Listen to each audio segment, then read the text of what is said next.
Combination of resistance. अब resistance को क्या करेंगे, हम लोग कंबाइन करेंगे, क्योंकि हम लोग जो ओम्स लॉ पढ़े हैं V equal to Y R, तो वहां पे तो हम एक रेसिस्टेंस, मान लीजिए सर्किट में क्या है, एक रेसिस्टेंस इस तरह से लगा हुआ है, यहाँ पे क्या है V पोटेंशियल डिफरेंस अप्लाई कर रहे हैं, तो यहाँ से करंट पता चल जाता है। लेकिन इसी सर्किट में अगर 2-3 रेसिस्टेंस लगा देंगे तो वहां पे हम कैसे सॉल्व करेंगे इसको, तो इसके लिए हम लोग अभी देखते हैं कॉम्बिनेशन ऑफ रेसिस्टेंस।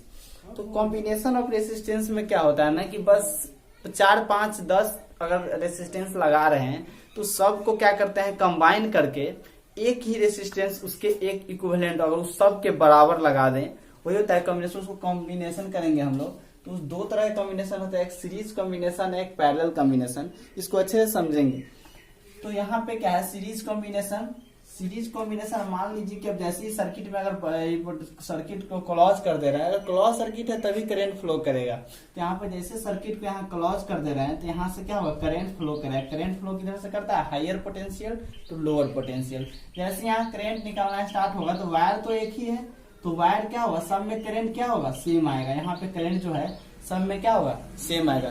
तो सिंपल समझिए कि अगर एक ही पाइप है यहाँ पे, अगर यहाँ पे कहीं कोई एथी नहीं है, यहाँ से कोई दूसरा पाइप जुड़ा नहीं है, तो एक ही पाइप है, तो यहाँ से जो भी वाटर आएगा तो वाटर तो सब में सेम ही जाएगा। तो सिंपल वही है, करंट एक वाटर की तरह समझिए यहाँ पे। तो यहाँ पे क्या है कि आई अगर इसमें आ रहा है तो आई इसमें भी जाएगा, आई इसमें भी जाएगा और आई इसमें भी जाएगा। लेकिन मेरा जो यहाँ से बैटरी जो सप्लाई किए हैं पोटेंशियल, तो यहाँ से इस रेसिस्टेंस में चार्ज बैटरी वोल्टेज जो आप पोटेंशियल डिफरेंस जो अप्लाई किए क्यों किए हैं, चार्ज को मूव कराने के लिए, उसको एनर्जी दिए हैं। तो वहां पे हम लोग जानते हैं कि W equal to Q into V हम लोग पढ़े थे, तो हम लोग क्यों किए, वर्क कराने के लिए हम लोग वहां पे पोटेंशियल अप्लाई किए। तो यहाँ पे क्या होगा, इसके क्रॉस चार्ज में लाने के लिए अलग वोल्टेज होगा, इसके क्रॉस अलग, इसके क्रॉस अलग, क्योंकि रेसिस्टेंस का जो वैल्यू R1, R2, R3 वो अलग है। तो यहाँ पे क्या करेंगे ना हम लोग कि अब कैसे करेंगे, तो देखिए अगर मान लीजिए कि आज जो आपका रेसिस्टेंस 3 रेसिस्टेंस हम लोग लगाए हैं, 3, इसके क्रॉस अगर V1 बैटरी लग रहा है, इसके क्रॉस V2 वोल्टेज लग रहा है, इसके क्रॉस V3, तो जो तीनों जो दिए हम लोग V1 plus V2 plus V3 वो क्या होगा, इक्वल टू V होगा। क्योंकि अगर मान लीजिए 10 वोल्ट बैटरी लगा रहे हैं, 2 वोल्ट ए बॉल खा रहा है, मान लीजिए 2 वोल्ट ए खा रहा है और बाकी 6 वोल्ट ए खा रहा है, तो वही ना होगा। तीनों को क्या करेंगे, तीनों तो 10 ही वोल्ट में से जो भी यूज होगा। तो अब हम लोग क्या करेंगे ना कि तीनों जो आपका जो रेसिस्टेंस है उसको कंबाइन करेंगे और एक इसके इक्विवेलेंट सर्किट बनाएंगे। तो यहाँ पे क्या किए कि एक इक्विवेलेंट R इक्विवेलेंट लिख दिए और यहाँ से वही जो बैटरी है उसको लगा दिए।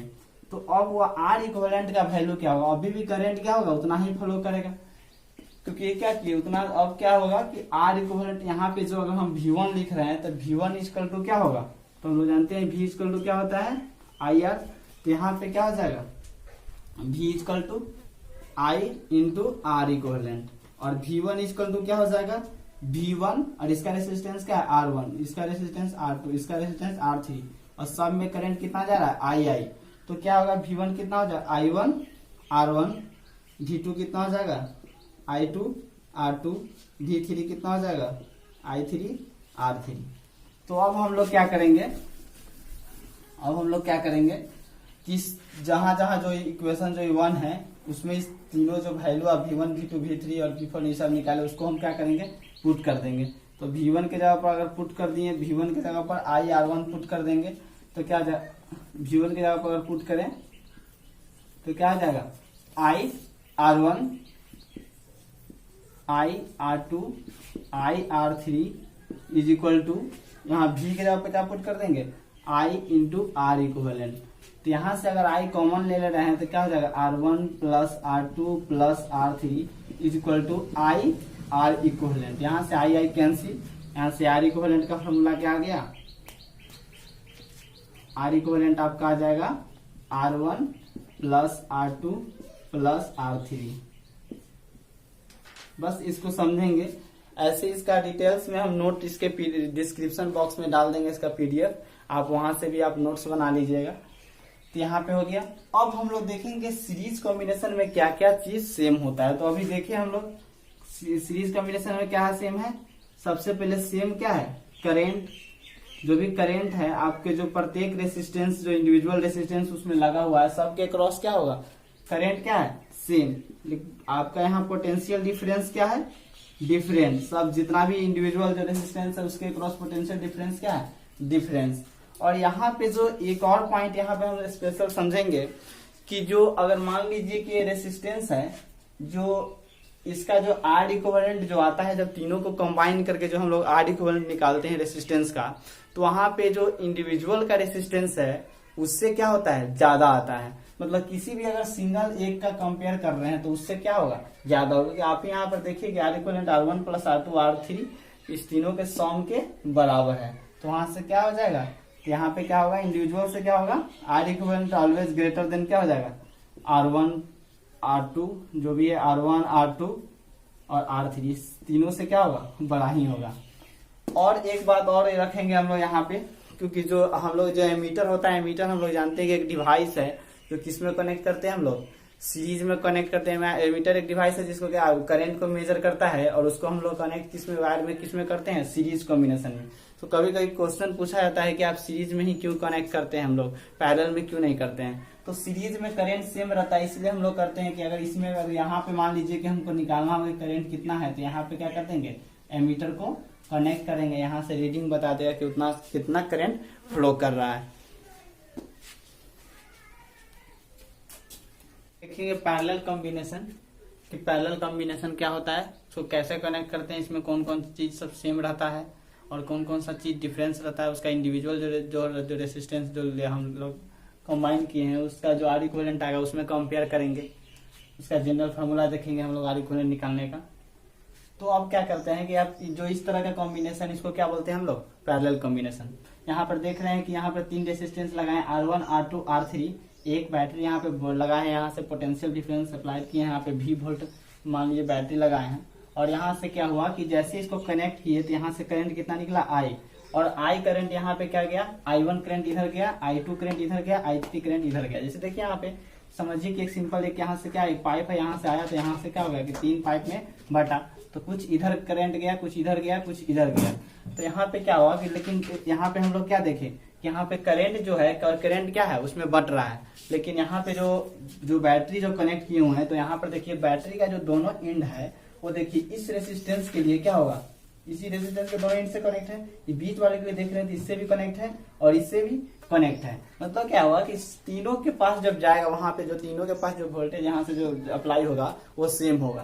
तो यहाँ पे पैरेलल कॉम्बिनेशन में हम लोग क्या होता है कि पोटेंशियल डिफरेंस क्या होता है, सेम होता है, लेकिन करंट क्या होता है अलग। इस यहाँ पे देखिए, इसको समझिए कि यहाँ पे कैसे हम बोल रहे हैं कि यहाँ पे वोल्टेज सेम होगा। तो यहाँ पर देखिए कि वायर का जो है दोनों का टर्मिनल जो यहाँ पे क्या है कनेक्ट है। तो यहाँ पर देखिए इसके क्रॉस भी V वोल्ट आएगा, यहाँ भी V वोल्ट आएगा और यहाँ भी क्या आएगा V वोल्ट आएगा और यहाँ भी क्या आएगा V वोल्ट ही आएगा। यानी क्या होगा, तीनों के क्रॉस पोटेंशियल डिफरेंस क्या होगा, सेम होगा। तो अब हम क्या है कि करंट डिफरेंस है, करंट क्या हो जाएगा, जो करंट I है वो क्या हो जाएगा I1 plus I2 plus I3। मतलब समझिए कि यहाँ से जो I निकलेगा वो तीनों में बट गया। तो यहाँ पर क्या होगा जो I होगा नेट जो करंट निकल रहा है वो क्या हो जाएगा, incoming current is equal to outgoing, यहाँ से जितना आया इतना से यहाँ से निकला, I1 plus I2 plus I3। तो अब हम लिखेंगे यहाँ से, अगर मान लीजिए जो ये I है ये क्या है I है, तो I का वैल्यू क्या हो जाएगा V बाई आर इक्वलेंट। हम लोग जानते हैं कि I इक्वल टू क्या होता है V बाई आर। तो यहाँ से क्या हो जाएगा V बाई आर इक्वलेंट। अगर यहाँ से हम लोग लिख रहे हैं I1 लिख रहे हैं यहाँ से, तो I1 क्या हो जाएगा, यहाँ पे क्या वोल्टेज V है और R1 रेसिस्टेंस, I2 क्या हो जाएगा V बाई R2, I3 क्या हो जाएगा V बाई R3। इस तरह से तीनों हो जाएगा। इसके लिए अगर लिख रहे हैं इस रेसिस्टेंस के लिए तो पोटेंशियल डिफरेंस कितना है V और रेसिस्टेंस R1। तो यहाँ से करंट I1 का वैल्यू क्या हो जाएगा V बाई R1, I2 का वैल्यू क्या हो जाएगा V बाई R2 और R3 का वैल्यू क्या हो जाएगा V बाई R3। अब हम क्या करेंगे, जो तीनों चारों इक्वेशन जो है 1 और 2 ये जो आपको चारों देख रहे हैं, चारों को क्या करेंगे इसमें पुट कर देंगे। तो यहाँ पे क्या हो जाएगा V बाई आर इक्वलेंट, इसमें क्या हो जाएगा V बाई R1, इसमें क्या हो जाएगा V बाई R2 और इसमें क्या हो जाएगा V बाई R3। यहाँ से क्या करते हैं हम लोग V कॉमन ले लेंगे, तो V कॉमन ले लेंगे तो क्या हो जाएगा 1 by R1 plus 1 by R2 plus 1 by R3। तो यहाँ से क्या हो जाएगा V कैंसिल, यानी R इक्वलेंट क्या हो जाएगा 1 by R equivalent equal to क्या हो जाएगा 1 by R1 plus 1 by R2 plus 1 by R3। तो ये आपका पैरेलल कॉम्बिनेशन का इक्विवेलेंट निकालने का एक फॉर्मूला आ गया जनरल इस तरह से। अगर यहाँ पे 3 है तो 3 लिखे 1 by R equal 1 by R1 plus 1 by R2 plus 1 by R3। लेकिन अगर यहाँ पे 5 लगा रहा था 10 लगा रहा था तो क्या लिखते हैं, अगर 5 लगा रहा था तो 1 by R1 plus 1 by R2 plus 1 by R3 plus 1 by R4 plus 1 by R5। इस तरह से हम लोग लिखते। तो ये आपका हो गया। अब हम लोग इसमें पॉइंट समझेंगे कि इसमें कौन कौन सा चीज सेम रहेगा। तो पैरेलल कॉम्बिनेशन यहाँ पे क्या देख रहे हैं कि करंट क्या होगा, डिफरेंट, अलग अलग जो भी इंडिविजुअल रेसिस्टेंस है उसके क्रॉस जो करंट होगा अलग होगा, लेकिन जो नेट सम होगा ऑल इंडिविजुअल रेसिस्टेंस के क्रॉस जितना करंट होगा वो नेट करंट के बराबर होगा। जो सप्लाई होगा बैटरी से उस करंट के क्या होगा, जितना भी नेट इंडिविजुअल करंट होगा जो किसके बराबर होगा, सम ऑफ जो भी इंडिविजुअल करंट जो होगा इक्वल टू होगा जो सप्लाइड करंट के बराबर। यहाँ पे वोल्टेज जो हम लोग देख रहे हैं वोल्टेज, तो पैरेलल में क्या होगा वोल्टेज सेम। तो बोलेंगे क्या, पॉइंट करके नोट करके हम लोग लिख लेंगे कि यहाँ पे वोल्टेज क्या रहेगा, वोल्टेज पैरेलल में क्या रहेगा, सेम रहेगा। करंट क्या रहेगा, डिफरेंट रहेगा। अब देखिए जो इंडिविजुअल रेसिस्टेंस है, जो भी इसका जो इंडिविजुअल रेसिस्टेंस अगर होगा R1 R2 R3, वो क्या होगा, जो R इक्विवेलेंट से क्या होगा, बड़ा ही होगा। मतलब इसमें जो R1 R2 का जो वैल्यू है R3 का, वो ऑलवेज ग्रेटर देन किसका होगा, R इक्विवेलेंट से होगा। इसको हम समझेंगे। और जो भी नोट है, जो नोट आप मेरे डिस्क्रिप्शन बॉक्स से आप PDF डाउनलोड कर ले, वहां से आप नोट अच्छा बना सकते हैं। और यहाँ पे समझने के लिए तो आप जो भी है यहाँ पे समझ सकते हैं कि बस इतना सिंपल याद रखिए कि बस पैरेलल कॉम्बिनेशन वोल्टेज सेम रहेगा, करंट क्या रहेगा, डिफरेंट रहेगा, और जो R इक्विवेलेंट का वैल्यू है वो ऑलवेज इंडिविजुअल से क्या होगा, छोटा ही आएगा। और उसके बाद हम लोग समझेंगे कि अब थोड़ा सा इसमें जब वोल्टेज को मेजर करते हैं हम लोग, वो क्या होता है वोल्ट मीटर। तो पोटेंशियल डिफरेंस को मेजर करते हैं वो क्या होता है वोल्ट मीटर। तो यहाँ पे समझेंगे कि वोल्ट मीटर को कभी कभी पूछ देता है कि वोल्ट मीटर को हम लोग पैरेलल में ही क्यों कनेक्ट करते हैं। तो यहाँ पे पैरेलल में क्यों करते हैं, क्योंकि पैरेलल में क्या रहता है वोल्टेज सेम रहता है, इसलिए उसमें हम क्या करते हैं, कनेक्ट करते हैं। और बहुत सारे स्टूडेंट जो कभी कभी पूछते हैं कि जो बताइए सर कि सीरीज कॉम्बिनेशन में हम लोग एमीटर को जो लगाते हैं, तो उसमें जो एमीटर का जो रेसिस्टेंस होता है वो जो एमीटर का रेसिस्टेंस होता है जो क्या रहता है, वहां पे हम लोग क्या करते हैं, लो रखते हैं। और जो पैरेलल कॉम्बिनेशन में लगाते हैं तो एमीटर का जो भी वोल्ट मीटर है, तो वहां पे उस वोल्ट मीटर का रेसिस्टेंस हम लोग क्या करते हैं, हाई रखते हैं। तो उसके पीछे कारण क्या है, तो अभी हम लोग देखे हैं कि सीरीज कॉम्बिनेशन में क्या होता है कि एमीटर को किस में कनेक्ट करते हैं, एमीटर को किस में कनेक्ट करते हैं, सीरीज में। और सीरीज में जो R इक्विवेलेंट का वैल्यू आता है वो क्या होता है, ज्यादा आता है। अगर एमीटर का रेसिस्टेंस को ही हम हाई कर दे रहे हैं तो क्या होगा कि हम लोग जान रहे हैं कि अगर उसका रेसिस्टेंस को अगर हाई कर दे, अगर एमीटर का रेसिस्टेंस को हाई कर दे रहे हैं, तो सीरीज का जो R इक्विवेलेंट वो अलग आ जाएगा। तो करंट जो एक्यूरेट जो देने वाला होगा मेजर करेगा, वो मेजर नहीं कर पाएगा। लेकिन यहाँ पे वोल्ट अगर एक्यूरेट उस मेजर नहीं कर पाएगा, इसलिए हम लोग क्या करते हैं, जो एमीटर का उस समय रेसिस्टेंस को क्या करते हैं, स्मॉल रखते हैं। तो यहाँ पे अगर पैरेलल में देख रहे हैं कि पैरेलल में अगर हम लोग क्या करते हैं, पैरेलल में वोल्ट मीटर को कनेक्ट करते हैं, अगर इसका रेसिस्टेंस अगर लो कर दे रहे हैं तो यहाँ पे क्या होगा, तो यहाँ पे जो एग्जैक्ट जो यहाँ पे जो पोटेंशियल जो मेजर करेगा वोल्टेज, वो मेजर नहीं कर पाएगा। इसे हम लोग क्या करते हैं, पैरेलल में हाई कर रखते हैं और इसमें लो रखते हैं। ठीक है, तो आप जो भी मेरे लेक्चर से समझ में अगर आया होगा तो मेरे चैनल को सब्सक्राइब कर लें, लाइक कर लें, और जो भी आपको अगर डाउट है तो आप कमेंट बॉक्स में लिख सकते हैं। जो भी आपको लग रहा हो कि इसमें सर ये जो भी है वो लिख सकते हैं। अब प्लीज लाइक और सब्सक्राइब जरूर करें, ताकि जो भी नेक्स्ट वीडियो हम अपलोड करें तो आपको नोटिफिकेशन चल जाए, क्योंकि लेक्चर को हम कंप्लीट और रेगुलर ही करेंगे आगे, आप जो भी है करंट इलेक्ट्रिसिटी का। Welcome to Sumit online lecture. हम इस वीडियो में देखेंगे सिंपल प्रॉब्लम देखेंगे कॉम्बिनेशन ऑफ रेसिस्टेंस से। तो पहले हम बेसिक से स्टार्ट करेंगे, क्योंकि जो भी है 10th के स्टूडेंट लोग को ज़्यादा डाउट हो जाता है, तो इसलिए पहले हम बेसिक से स्टार्ट करेंगे कि कैसे हम लोग पहचानेंगे कि सीरीज में है पैरेलल में, उसको कैसे R इक्विवेलेंट निकालेंगे। तो उसके बाद हम लेवल को एकदम हाई बढ़ाएंगे। पहले अभी देखेंगे इजी क्वेश्चन। जैसे देखें यहाँ पे R R R 4 रेसिस्टेंस है यहाँ पे लगा हुआ है, और इसको पहचानेंगे कि किसमें कनेक्ट है। तो यहाँ देखने से ही लग रहा है कि पैरेलल से कनेक्ट है, क्योंकि जो भी टर्मिनल है बैटरी का दोनों ही इस तरह से है, और यहाँ पे जो भी है और यहाँ से कनेक्ट है, और बाकी सब क्या है, पैरेलल है। तो ये पैरेलल कॉम्बिनेशन हो गया। और तब इसका हम इक्विवेलेंट निकालने का तरीका जानते हैं। 1/R equivalent is equal to 1/R plus 1/R plus 1/R plus 1/R। तो यहाँ से क्या हो जाएगा, 1/R equivalent is equal to, इसको जब हम क्या करेंगे LCM लेंगे तो R हो जाएगा, ऊपर में क्या हो जाएगा 1 1 1, कितना हो जाएगा 4, यानी क्या हो जाएगा 4/R। तो यानी क्या हो जाएगा, यहाँ से R equivalent is equal to कितना आ जाएगा, R/4। तो यहाँ पे हम समझेंगे इस रिजल्ट से, यहाँ से क्या आया, R/4 आया। तो यहाँ इस रिजल्ट से समझेंगे कि अगर 4 रेसिस्टेंस आइडेंटिकल है, यहाँ पे जो 4 रेसिस्टेंस है वो आइडेंटिकल है और चारों को पैरेलल में कनेक्ट किए हैं, तो मेरा R इक्विवेलेंट कितना हो जाता है, R/4। अगर मेरा इन आइडेंटिकल रेसिस्टेंस, इसी से हम एक नोट लिखेंगे, पहले इसको देख लें और इसको देख लें, नोट कर लें। अगर क्या करते हैं हम लोग कि n आइडेंटिकल, जैसे यहाँ पे 4 था तो 4 हुआ, अगर नोट करके हम लिख लेंगे कि अगर n आइडेंटिकल रेसिस्टेंस रहेगा, आइडेंटिकल रेसिस्टेंस रहेगा और प्रत्येक का ईच का वैल्यू जो है अगर R है, तो उसका जो R इक्विवेलेंट होगा, उसका जो R इक्विवेलेंट हम लोग लिखेंगे तो क्या हो जाएगा, R/N हो जाएगा। कि अगर मतलब कितना होगा, 4 आइडेंटिकल रहता था R/4 जाता, 3 रहता था R/3, जब पैरेलल में है तब। तो यहाँ पे हम लोग इस तरह से इसको हम समझेंगे। अब हम लोग देख रहे हैं इसको, इसमें देखेंगे कि ये दोनों किस में कनेक्ट है, पैरेलल में, और इसके साथ ही किस में कनेक्ट है, सीरीज में। तो यहाँ पे क्या करेंगे, पैरेलल के लिए हम लोग R इक्विवेलेंट निकाल लेंगे। इतना कितना है यहाँ पे कनेक्ट है, 2, तो इसके लिए क्या हो जाएगा R/2, अभी हम सीखें। और यहाँ पे क्या है, ये जो कनेक्ट है किसमें, सीरीज में R के साथ। अब ये क्या है, दोनों इस तरह से बैटरी से कनेक्ट है। अब इसका R इक्विवेलेंट निकालना हो तो हम लोग जानते हैं सीरीज का R इक्विवेलेंट इक्वल टू क्या होता है, R1 प्लस R2 प्लस जो भी यहाँ दो रेसिस्टेंस है R1 प्लस R2, R1 के जगह पर क्या है R/2 और R इसके जगह पर क्या है R, तो क्या हो जाएगा 3R/2। इसका जो मेरा आंसर होगा वो क्या हो जाएगा 3R/2।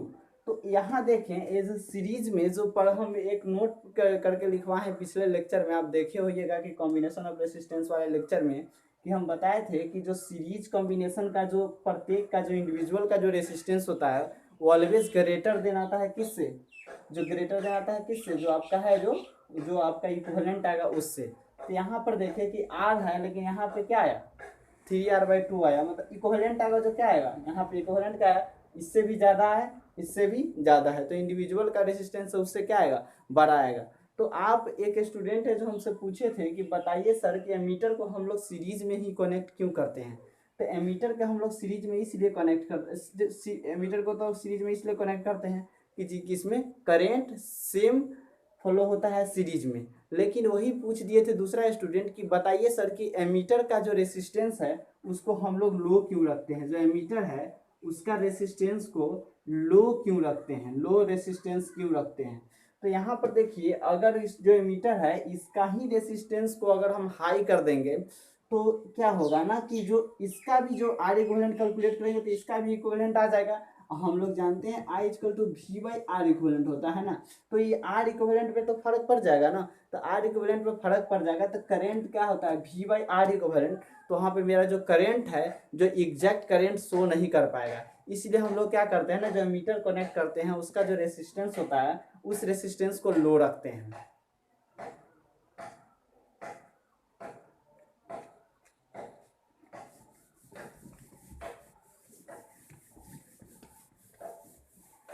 अब हम देखेंगे प्रॉब्लम, इस टाइप के एक प्रॉब्लम देख रहे हैं, सिंपल है ये भी, इस तरह का प्रॉब्लम देख रहे हैं।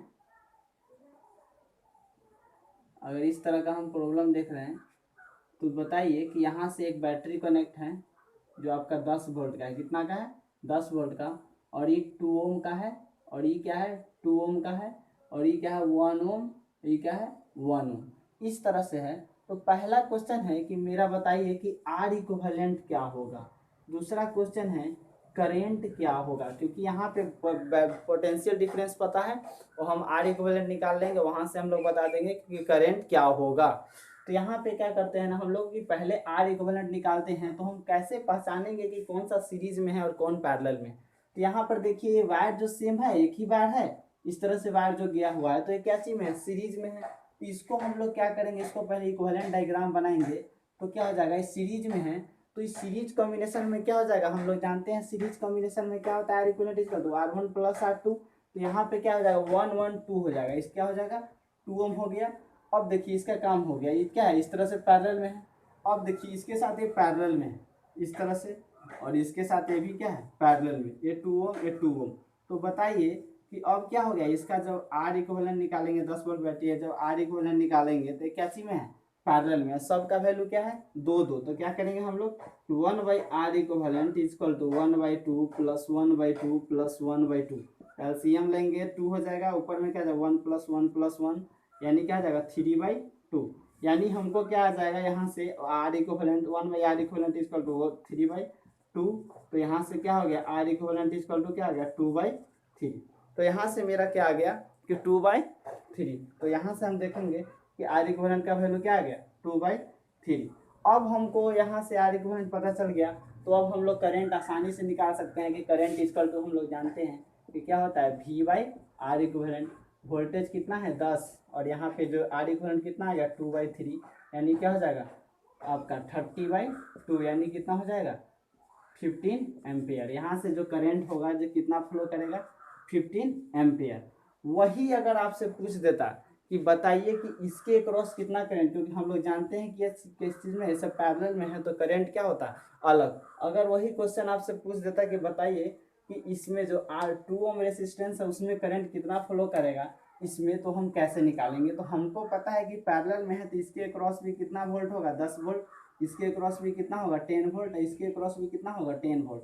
तो यहाँ पे वोल्टेज पोटेंशियल डिफरेंस पता है और R पता है, तो क्या निकल जाएगा। अगर मान लीजिए इसमें I1 लेते हैं, इसमें I2 लेते हैं और इसमें I3 लेते हैं, तो क्या हो जाएगा I1 का वैल्यू आपका 10 वोल्टेज यानी V/R लिखेंगे ना हम लोग V/R1, तो क्या हो जाएगा 10/2, यानी क्या हो जाएगा 5 एम्पियर हो जाएगा। तो आपका इस तरह से हम लोग क्या करेंगे फाइंड कर सकते हैं। एग्जाम्पल से समझेंगे कि यहाँ पे एक एग्जाम्पल लिए हैं कि जिसमें क्या कर रहे हैं ना कि 2 वायर लिए हैं, दोनों का क्रॉस सेक्शन एरिया जो ये वाला क्रॉस सेक्शन एरिया ये सेम है, लेकिन यहाँ पे लेंथ क्या है अलग अलग है। मतलब जो लेंथ सेकेंड है, लेंथ जो सेकेंड वायर का वो ग्रेटर देन है फर्स्ट से, और वहाँ पे क्रॉस सेक्शन एरिया क्या है सेम है, और दोनों कॉपर का है। कॉपर का है मतलब क्या, वहाँ पे कौन सा चीज सेम है, वहाँ पे रेसिस्टिविटी। रेसिस्टिविटी ओनली डिपेंड करता है कि किस मटेरियल से बना हुआ है। तो वहाँ पे क्या हो जाएगा जो फॉर्मूला हम लोग जानते हैं रेसिस्टेंस का क्या होता है रॉ L/एरिया, यानी लगा देंगे। इस फर्स्ट वायर के लिए लिख रहे हैं तो रॉ लेंथ क्या हो गया L1 और cross section area A। Second के लिए क्या हो गया raw L2, cross section area क्या होगा A। अब देखिए यहाँ पे डायरेक्ट क्या है लेंथ अलग अलग है, यानी लेंथ किसका ज्यादा है L2 का, यानी रेसिस्टेंस किसका ज्यादा हो जाएगा R2 ग्रेटर देन R1। यहाँ पे डायरेक्ट समझ जाएंगे कि R2 ग्रेटर देन R1। अब देखेंगे कि टेम्परेचर वाला जो हम लोग बात किए हैं कि टेम्परेचर में जो है उसको भी थोड़ा सा हम देख लेंगे कि इससे कभी कभी प्रॉब्लम आता है। मान लीजिए कि एक ग्राफ है आपका, यहाँ पे ग्राफ है V वर्सेस I का, वोल्टेज वर्सेस करंट। यहाँ पे ग्राफ है तो हम लोग जानते हैं कि अगर मान लीजिए इस तरह का है, ये R1 अगर दे रहे हैं, ये R2 दे रहे हैं, तो वोल्टेज और जो आपका जो करंट है पोटेंशियल डिफरेंस ऑफ करंट अगर दे दिया वैरी कर रहा है, तो आपका कौन सा टर्म कांस्टेंट होगा रेसिस्टेंस, क्योंकि हम जानते हैं कि V इक्वल टू IR। यहाँ पे क्या है V क्या है Y एक्सिस पे है, और यहाँ पे I क्या है करंट है, और R क्या है बस वो कांस्टेंट है। तो यहाँ पे आप बोलेगा इस क्वेश्चन में कि बताइए कि इसका रेसिस्टेंस किसका ज्यादा है। तो यहाँ पे रेसिस्टेंस हम किसका ज्यादा बोलेंगे, तो देखिए सिंपल है कि VR इक्वल टू क्या हो जाएगा V/I, यानी V/I। तो यहाँ पे अगर देख रहे हैं तो V/A क्या है, इसके लिए स्लोप हो गया, ये एंगल, ये मान लीजिए एंगल 1, और ये इसके लिए एंगल हो गया, ठीक, इसके लिए क्या हो गया सेकेंड के लिए एंगल हो गया। तब बताइए कि एंगल 1 ज्यादा है या एंगल 2, या आपका एंगल 1 हो गया एंगल 2, तो एंगल 1 ज्यादा है एंगल 2। तो यहाँ पे देख रहे थे मेरा थीटा जो 1 है ग्रेटर देन क्या है थीटा 2। तो यहाँ पे जो हम लोग देख रहे हैं V/R वो भी तो क्या है स्लोप ही बता रहा है, क्योंकि tan थीटा ये क्या होगा, यहाँ पे tan थीटा लिख रहा था V/I, यानी tan थीटा हम लोग लिखते हैं ना परपेंडिकुलर बाई बेस। यहाँ पे परपेंडिकुलर क्या है वोल्टेज, और यहाँ पे जो आपका बेस क्या है करंट, यानी क्या हो गया V/I। तो वही आपका अगर मान लीजिए थीटा 1 ग्रेटर देन थीटा है तो क्या हो जाएगा यहाँ पे हो जाएगा आपका R1 ग्रेटर देन R2, यानी कौन सा रेसिस्टेंस ज्यादा हो जाएगा रेसिस्टेंस 1। अगर यही टेम्परेचर में रिलेशन देता कि यहाँ टेम्परेचर T1 दे रहे हैं, यहाँ पे टेम्परेचर T2, तो बताइए कि टेम्परेचर किसका ज्यादा हुआ। तो हम लोग जानते हैं कि टेम्परेचर जिसका ज्यादा उसका रेसिस्टेंस भी क्या होगा ज्यादा, यानी क्या हो जाएगा T1 ग्रेटर देन T2।